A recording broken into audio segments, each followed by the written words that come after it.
Vou resumir un libro titulado Vampira de biblioteca, de Ledicia Costas.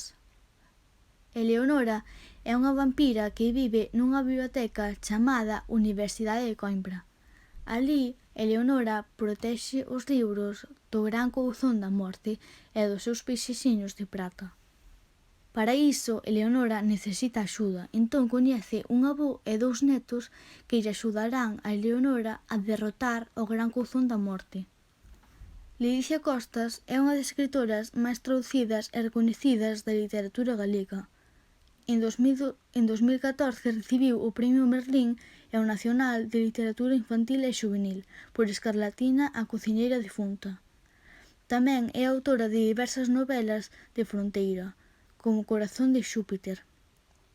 É autora de títulos tan emblemáticos como Esmeraldina, a pequena difunta.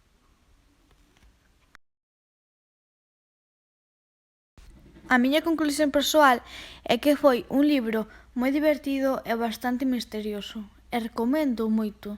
Adeus.